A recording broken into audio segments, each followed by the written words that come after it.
Hi, this is Ira Bryck, and I welcome you to the Western Mass Business Show, where every week we explore some aspect of business and the person who is an expert in that aspect of business. And today, I'm really pleased to have somebody that I have known for years, Evelyn Starr, from way out east near Boston City. And I first met Evelyn when I had her as a speaker at the Family Business Center, where she did an excellent presentation on something that a lot of our companies had not really thought a lot about, which is the idea that a brand, your brand, can hit adolescence and have a lot of the same ailments as your annoying child when they hit adolescence, and what to do about it. So anyway, Evelyn, so nice to have you here. Oh, thanks, Ira. I'm really excited to be here.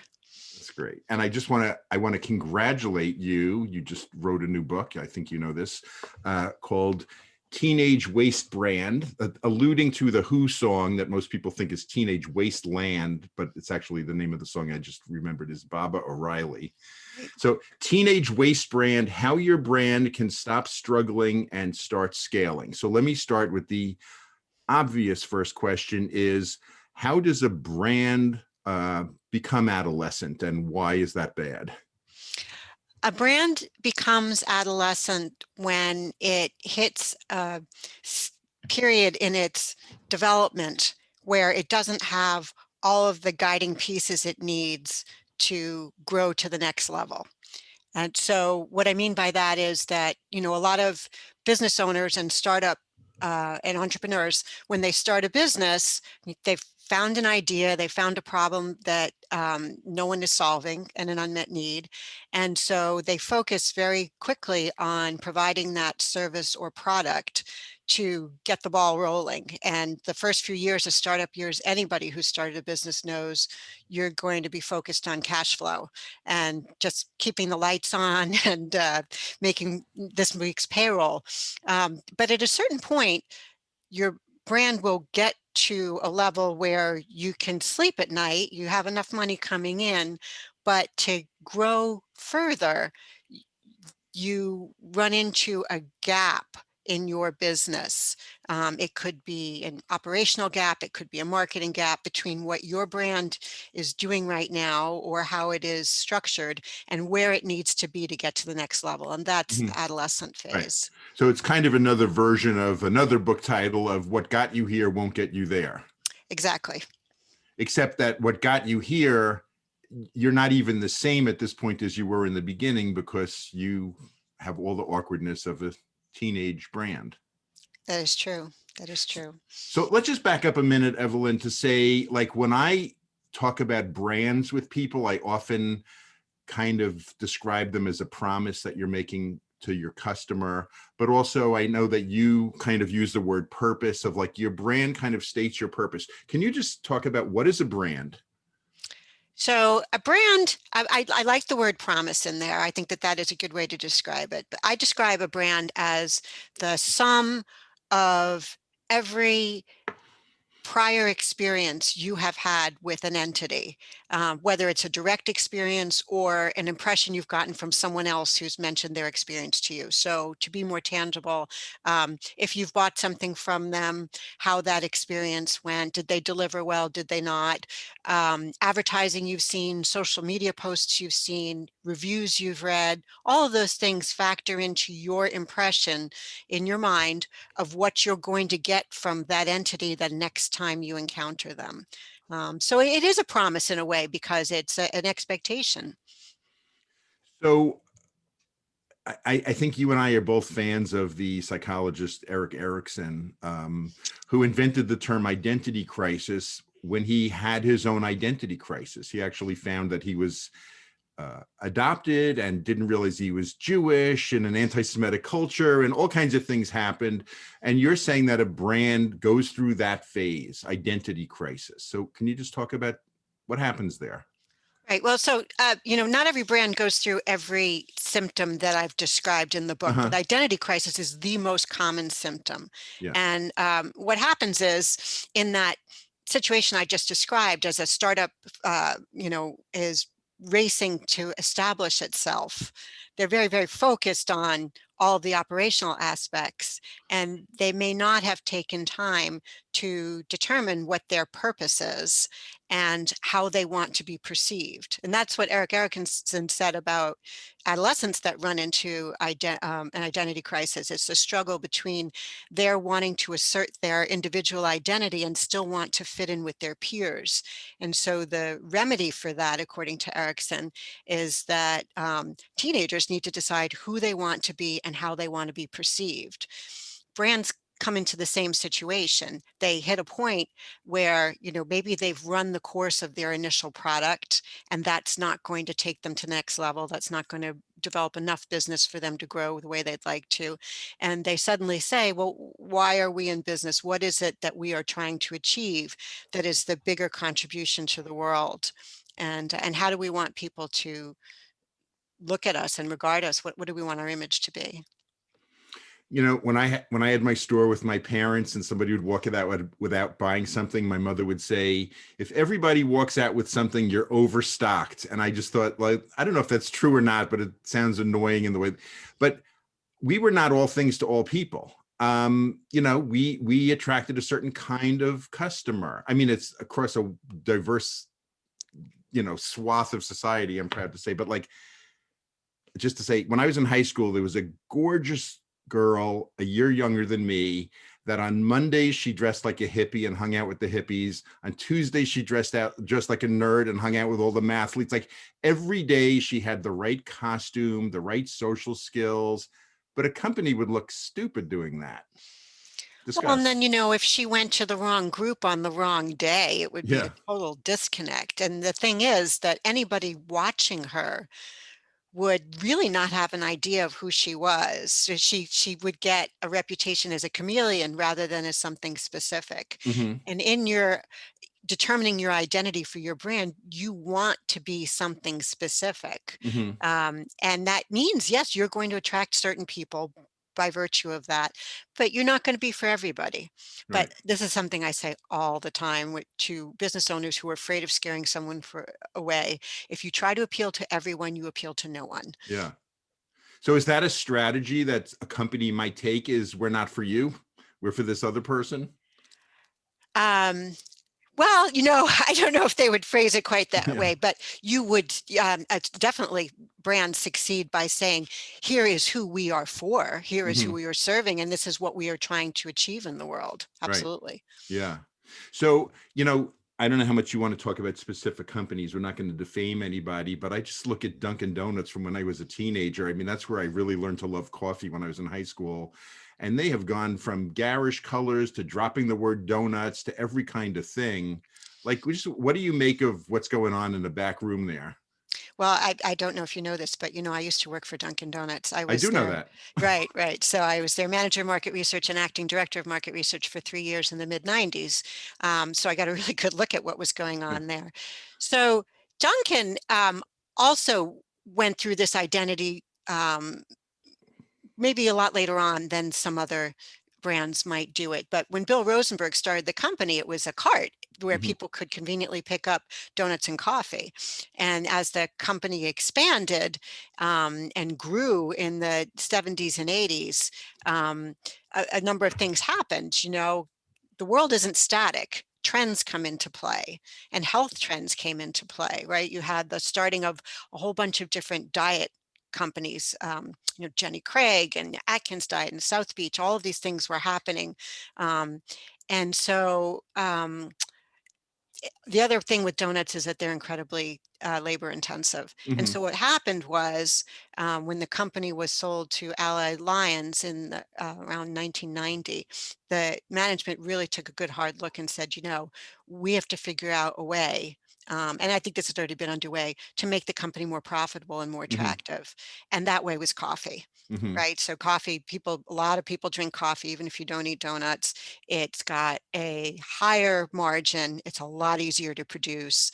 So they started, even if you looked at some of those Fred the Baker commercials towards the Yeah. end of the 80s, you could see him serving coffee more than you could see him making And if donuts. and if you're running on Dunkin', you're probably running on the coffee, not on the donuts. Right. Well, Yeah. so let's pick up on that point. That's a really great point. So, in the mid '90s, when I was there, was a point of a lot of competition coming in, most notably Starbucks. Okay, and probably a lot of your viewers may know that Starbucks um, was a company that was founded on Howard Schultz's vision of the Italian coffee house and a Uh-huh. gathering place and sort of a neighborhood coffee shop.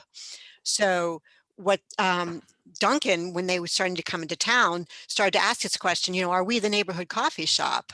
Uh-huh. And then they had to do some research to find out. And they also, what they heard was people come in to Dunkin' to fuel up, right? They get their breakfast in the morning, they come in to recharge in the middle of the day.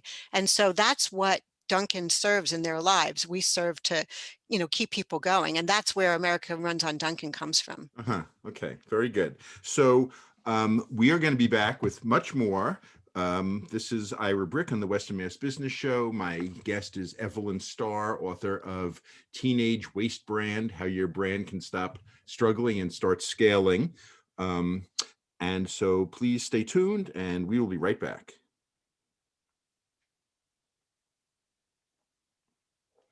Hi, we're back. This is the Western Mass Business Show. I'm Ira Bryck. My guest today is Evelyn Starr, a old friend from out east that has a book on how your brand can basically get a little, messed up getting an adolescence. Wastebrand, how your brand can stop struggling and start scaling.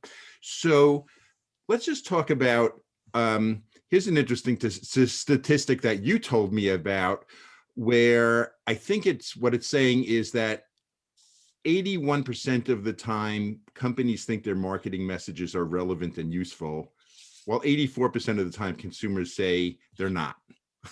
Can you just talk about that disconnect a little bit and why companies are not listening or hearing properly? Well, traditionally, Ira, companies have considered marketing to be what we tell you. That's what they Mhm. thought for the longest time. This is what a brand is. It's what we tell you.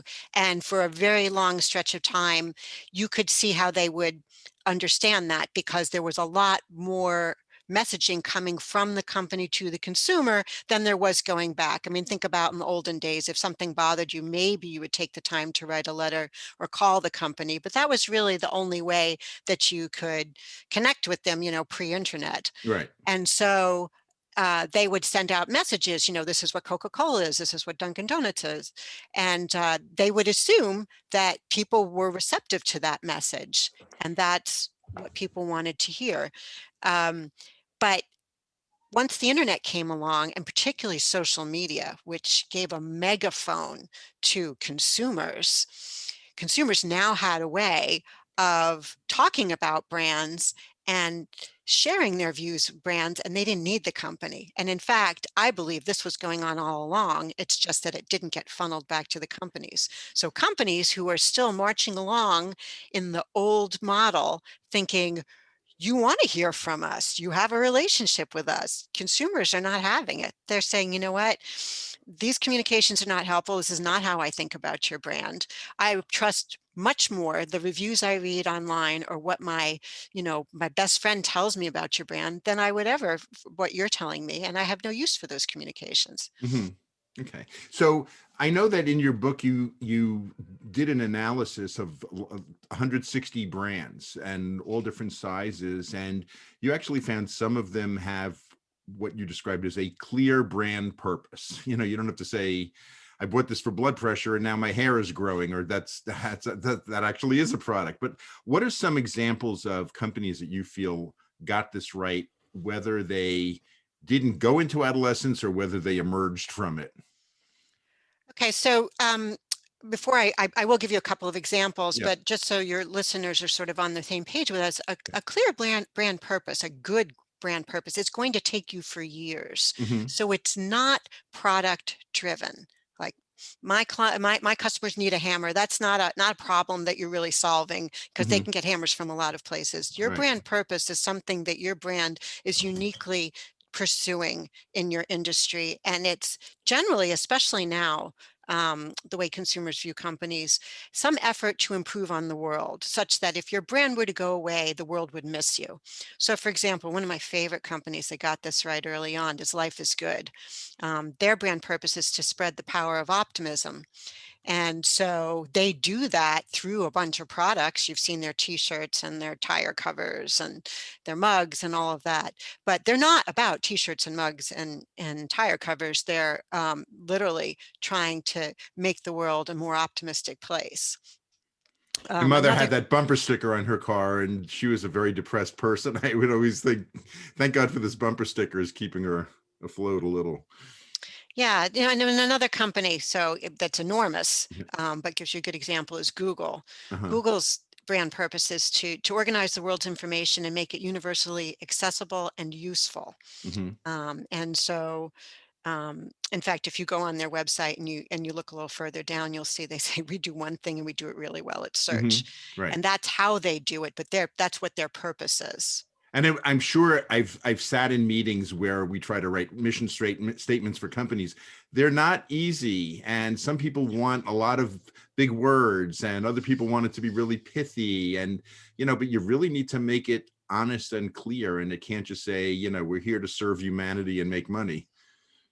That's very true. That's very true. And in fact, the reason for that, and the a lot of business owners were sort of like, why do I need a brand purpose? We're going along fine. We're doing fine. And the reason is that, and the reason this comes along in adolescence is at a certain point, you're going to get to a size as a business owner where you cannot talk to every employee about every decision, Hmm. right? You can't do that. It just, if it's impossible if you're going to scale.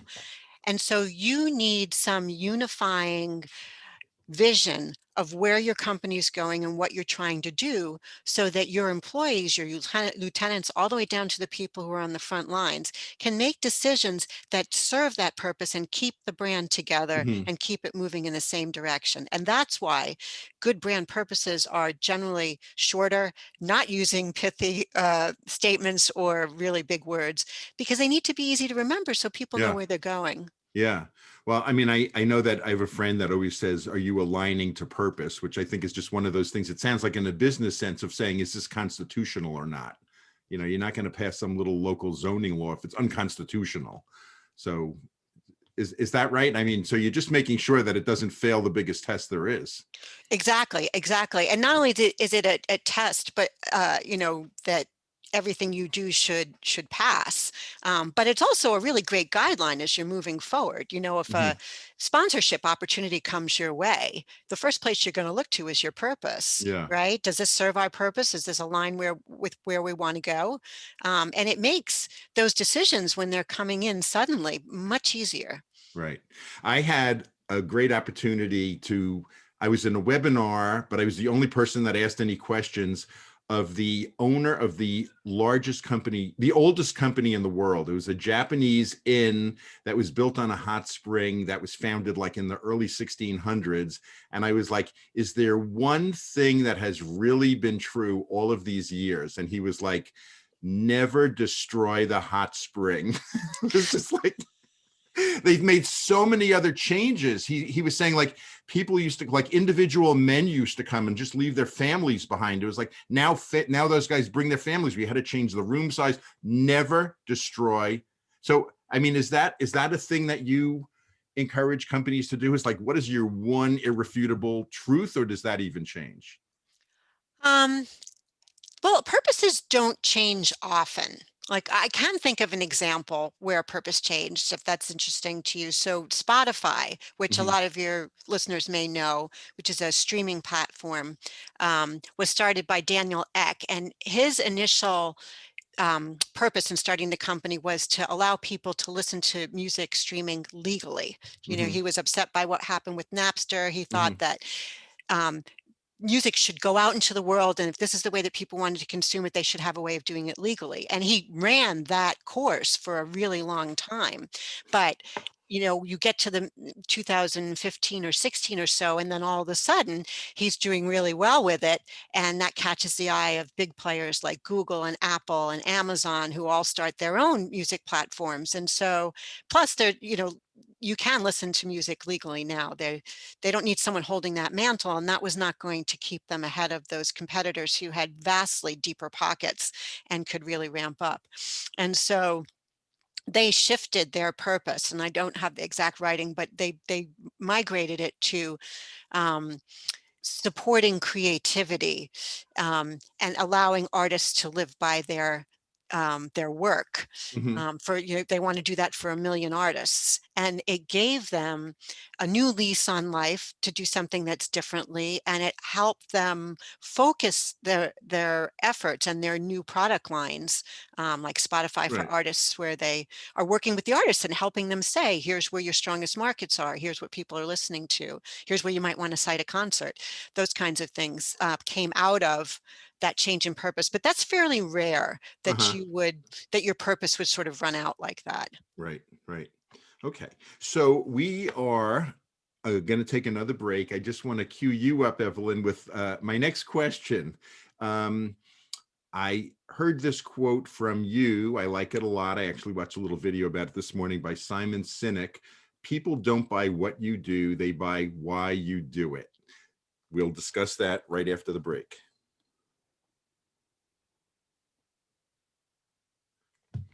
Hi, we're back. This is Ira Bryck on the Western Mass Business Show. I'm here with Evelyn Starr, who really has an excellent book. I just thank you for giving me an early version, whatever you call that, of a galley, called Teenage Wastebrand: How Your Brand Can Stop Struggling and Start Scaling. So I am a fan of Simon Sinek. I mean, I always expect these management gurus to kind of be more huckstery than he is. He just sounds like a really smart guy. So just discuss this. People don't buy what you do, they buy why you do it. Yeah, so that goes to right to the core of the purpose.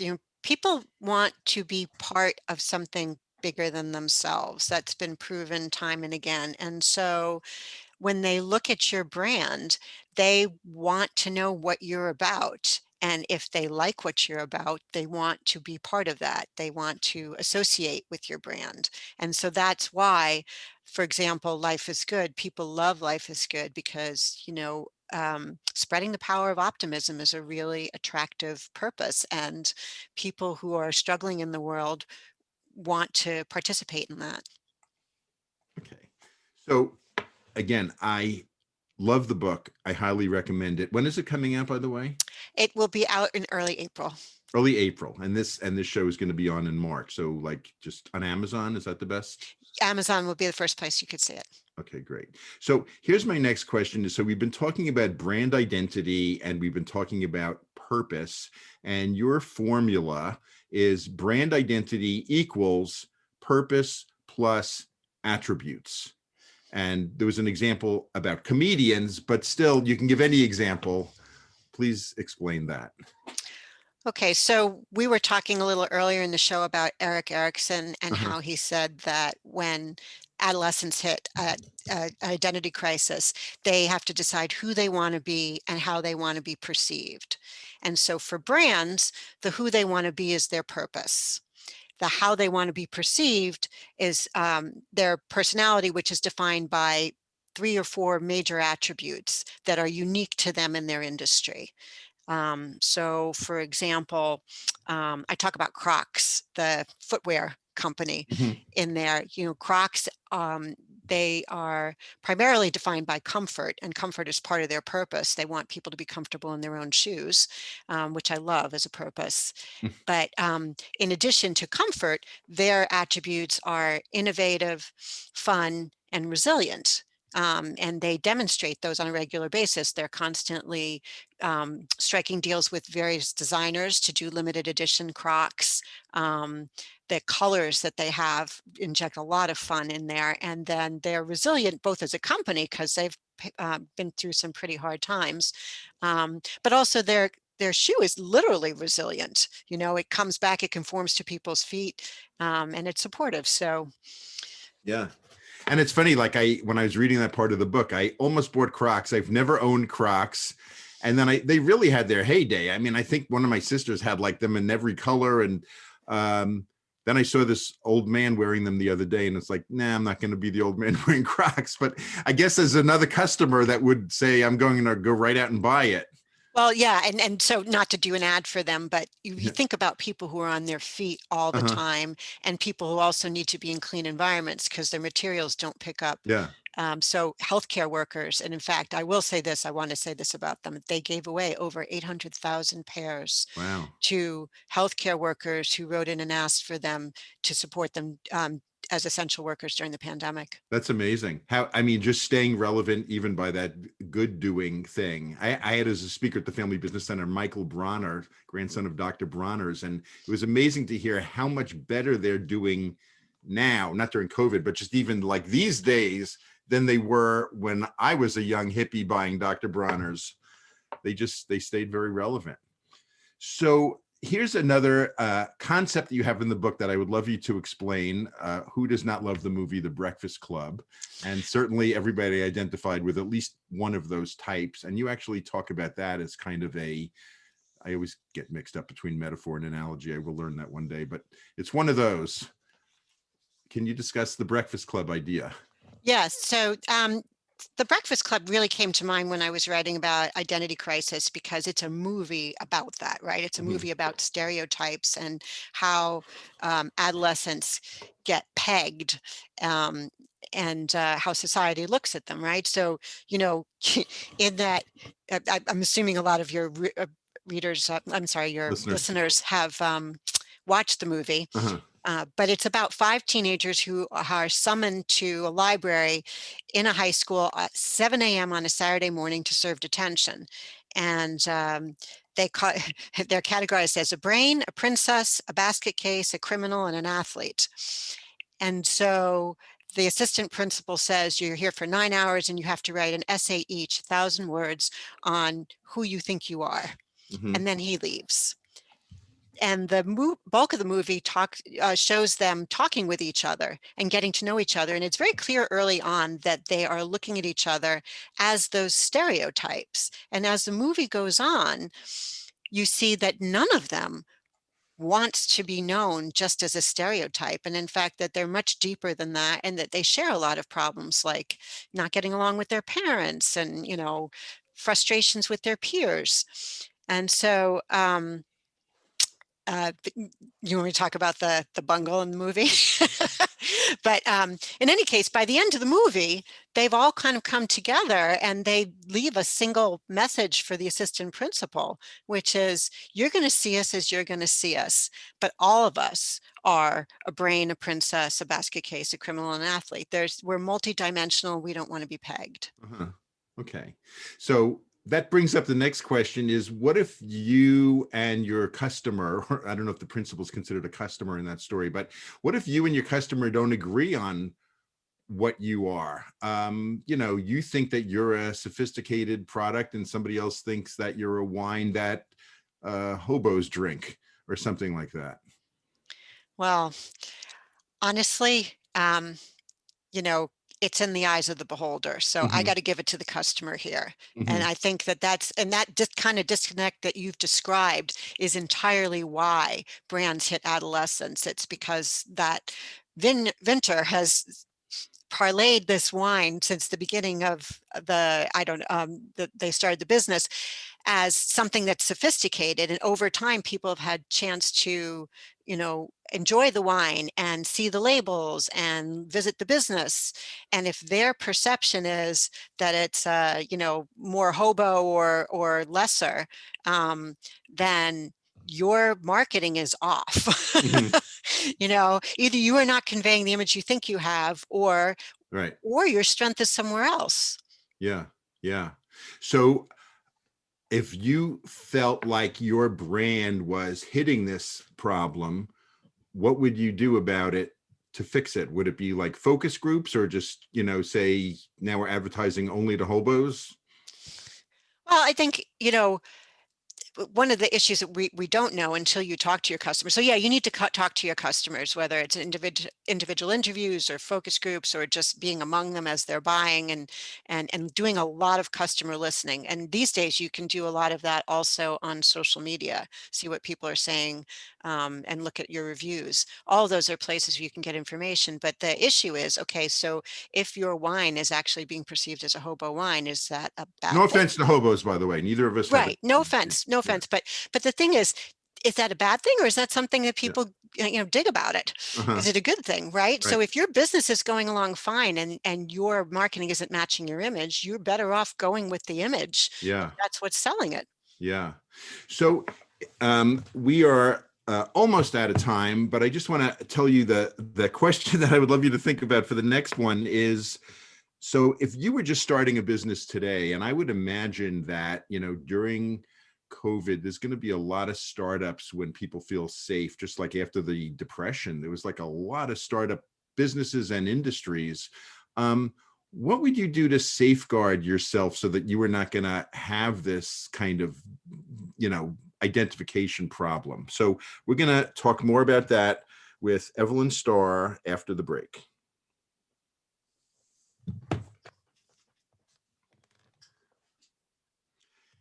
And we're back. I'm Ira Bryck. This is the Western Mass Business Show.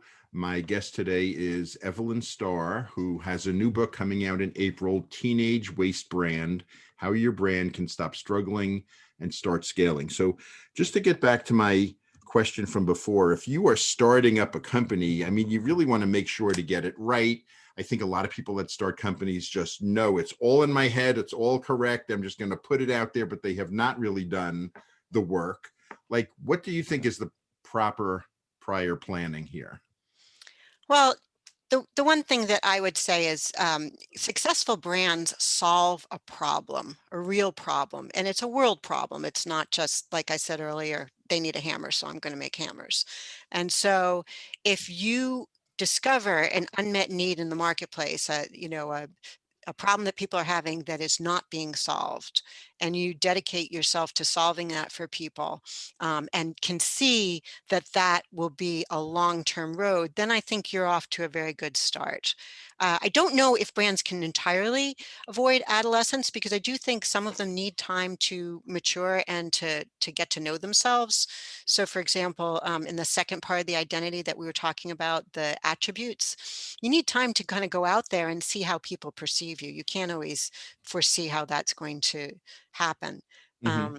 But the purpose part, you can make sure that you're serving a long-term problem. So let me give you an example of brands who maybe didn't focus on that Yeah. really quickly. Okay, so Kodak and Polaroid, right, held on too long to film-based, tangible film-based businesses. They had the technology to go digital. Some of it originated with them, but they were really, really overly dedicated to the film. And what they should have been dedicated to is to see themselves with a purpose in life of capturing memories. If they had focused on the capturing memory part, they could have more easily seen their way to technological advances to support that. Hmm. Yeah. Now, my accountant would always say to me and my father, you can be the last buggy whip manufacturer, but will you make enough to sell to feed your family? And when I moved up here, Westfield, Mass is Whip City, and I found the last buggy whip manufacturer. It was in Westfield. And he said, because I'm not Amish, even Amish people won't buy from me. So I'm the last guy and I still can't get the sale. Mm. So, yeah.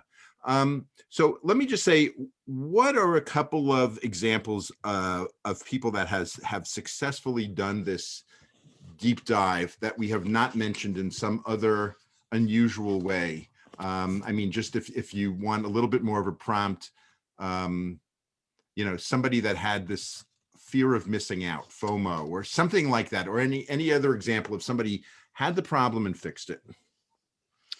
Um, well, what I'm thinking about actually is a New England company up in New Hampshire. Called Barbara's Brownies. Uh-huh. And Barbara started making brownies because she just took over a business from a friend and she wanted some extra income. And it was going along fine. The flatbread company buys their brownies from her. But this was less of a problem, more of what elevated her brand. She one night went to deliver her brownies and saw in a restaurant an entire family having dessert except for one child. And that child was a gluten-free child and couldn't have gluten. And it really disturbed her watching that. And so she decided that she needed to make a gluten-free brownie and embarked upon years of trial and error to try and get this right. And ultimately, she came up with a really great recipe where you can't tell the difference, Hmm. which is rare in the gluten-free world, or at least it was at that point. I think it still is. And that sort of focused her and her family and their company on the gluten-free aspect, because there are lots and lots of bakery companies out there where you can get brownies and other desserts, and they're still producing those things, but they shifted their efforts to the gluten-free territory because, and that's what they named their company, gluten-free territory, because there were very few people in that space just serving those people, and they felt, they, in their purpose, they want everybody to be able to enjoy dessert worry-free. Hmm. That's what their Yeah. purpose is. Yeah. And so, and that became, that really fueled them, and their company has taken off. But you really need to do your research. I mean, I know that like in pharmaceuticals, it's really a crapshoot if a company wants to have a med for an orphan disease, something that a very small population will buy, and then it's going to be too expensive because you don't get the scale, et cetera. So, I find entrepreneurs like to trust their gut more than go out and see exactly what is the marketplace of young girls that would eat, these brownies. Yes, right. And so that actually can run you into another adolescent problem that I've called running with the wrong crowd. Hmm. And brands that run with the wrong crowd are either with a market that is too small for them, or they're with a market that doesn't appreciate what they do. Hmm. And on the too small side, to your point about the pharmaceuticals, Seth Godin, who's a Yeah. marketing guru, wrote a book called This Is Marketing. And in it, he talks about a concept of the smallest viable market. Hmm. You come up with an idea, you have to figure out before you start, what is the minimum number of customers, to your buggy dealer from before, like how many does he need to stay Right. afloat? Right. And that's the line what you draw. You need a market that's big enough to support that. And I think I had heard this from our mutual friend, Michael Katz, who I think was how I met you, who does, being the world expert on being a world expert. He was basically saying that if you're an excellent insurance salesperson, but you're amazing at women Harley riders, just go for that, the minimal viable. And then everybody else is going to say, I'm a man who rides a Harley, or I'm a woman that drives a VW. But can you say, like, do you agree with that idea of marketing to this niche, even though it might have a wider interest? Yeah, no, I remember Mark was on your show last Yeah. October, and he Uh-huh. talked about having a niche as a front door, which is Uh-huh. the concept that you're talking about Yeah. there. It does, having a niche and specializing in something makes you memorable and Hmm. allows you to go very deep in that knowledge, but it does give you this halo of competence, which attracts people who are more tangential and Hmm. allows you to have a bigger market than just the niche. Right. Right. So if somebody, you're still consulting, right? I mean, now that you're an author, you still want, um, how would somebody find out that they have the problem that you can solve? Like, how do you know that you have this problem? Um, well, one way, if people were to get the book, is that at the beginning of each chapter of the symptoms of adolescence, I have questions that serve as a diagnostic. Hmm. So the easiest way is to get the book, to look through the questions and see if you are answering yes to a lot of these questions, and then you can pinpoint where your issue is. But another way would be just to get in touch with me. Hmm. Um, Do you ever find that a company is hiding their light under a bushel? They've just marketed themselves as too narrow or unappealing, and this thing could just take off? Um, yes, I can think of two examples of that. One of them that I do mention in the book was a DJ I hired for my 50th birthday, Uh-huh. who had started his business marketing only to schools for school dances. Hmm. And he started the business with a partner when he was in high school. And his idea was that the reason they came up with the idea is they noticed that some of the music that was playing at the dances wasn't necessarily appropriate for adolescent audiences. So he and his friend were marketing to other schools saying, we know what the market wants, but we also know what's appropriate. We specialize in this, hire us. Hmm. And the issue that he found marketing to schools regularly is that, students graduate and PTO participation cycles through, right? Mhm. And even the faculty that might be advisors rotate. And so it was very hard to keep that business going because all the relationships he might have built with one person to sell one year were gone the next year. Right. And so the market wasn't big enough to keep them afloat, and Yeah. he ended up shifting to weddings.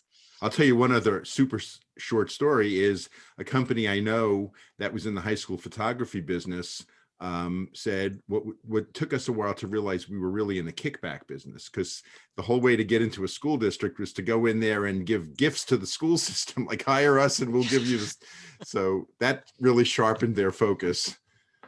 So I'm just going to give you a minute now, Evelyn, to just do a dignified yet unabashed commercial for yourself. Why, again, should people buy this book or give you a call? And what's your website also? Well, if your brand is stuck, if you're finding that you've hit a ceiling somewhere, my book can definitely help you pinpoint where that logjam is. And so you can get Teenage Wastebrand, How Your Brand Can Stop Struggling and Start Scaling on Amazon as of early April. They can also, your audience can also contact me at www.estar with 2 R's, associates.com. It's one word. Uh-huh. And they can also find me on LinkedIn and Twitter at Evelyn J. Starr. Again, Okay. 2 R's like Ringo. Uh-huh. That's great. Ringo is my fifth cousin, by the way, by Awesome. marriage. Yeah. So, but I'm sure on the Starkey side, not the Star side, Richard Starkey. So it was very nice having you here. So good to talk with you again. And until next time, whatever that will be. And this is the Western Mass Business Show. I'm Ira Bryck, and go out and buy Evelyn Starr's book, and we will see you next week.